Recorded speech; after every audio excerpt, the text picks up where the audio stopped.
સુરત શહેરમાં આત્મહત્યા માટે કરેલ દુષ્પ્રેરણના ગંભીર ગુનામાં સંડોવાયેલ આરોપીઓને ગણતરીના કલાકોમાં પકડી પાડતી સચિન જીઆઈડીસી પોલીસ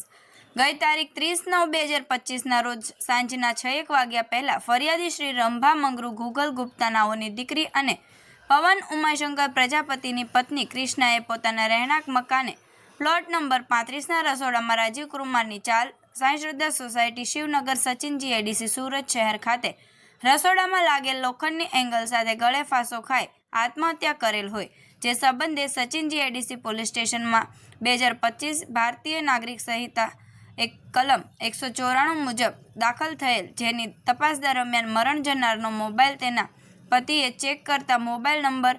9454216832 ઉપર 4 ઓડિયો ક્લિપ મોકલેલ હોય, જેમાં ઉપરોક્ત મોબાઈલના ધારક મરણ જનારના રૂમ માલિકનો ભાઈ અજયકુમાર રામનેવલ મોર્યા નાઓએ છેલ્લા 8-9 મહિનાથી મરણ જનારને શારીરિક માનસિક રીતે હેરાન કરી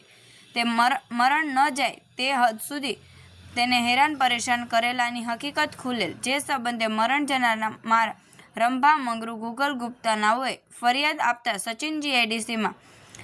2025 ભારતીય ન્યાય સંહિતા 2023ની કલમ 108 મુજબના ગુનો દાખલ થયેલ હોય, જે ગુનામાં સંડોવાયેલ આરોપીઓને તાત્કાલિક શોધી કાઢવા માનનીય પોલીસ કમિશનર શ્રી અનુપમસિંહ ગેહલોત સાહેબ તથા સંયુક્ત પોલીસ કમિશનર શ્રી સેક્ટર 2 સાહેબ તથા નાયબ પોલીસ કમિશનર શ્રી ઝોન 6 સાહેબ અને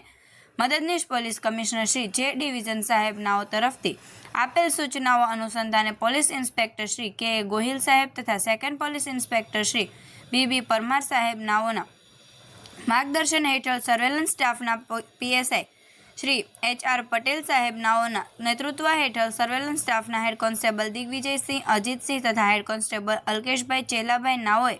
હ્યુમન સોર્સિસ તથા ટેકનિકલ વર્કઆઉટથી આત્મહત્યા માટે કરેલ દુષ્પ્રેરણના ગંભીર ગુનામાં સંડોવાયેલ આરોપીને ગણતરીના કલાકોમાં સચિન જીઆઈડીસી રામેશ્વર કોલોની ખાતેથી પકડી પાડી પ્રશંસનીય કામગીરી કરેલ છે.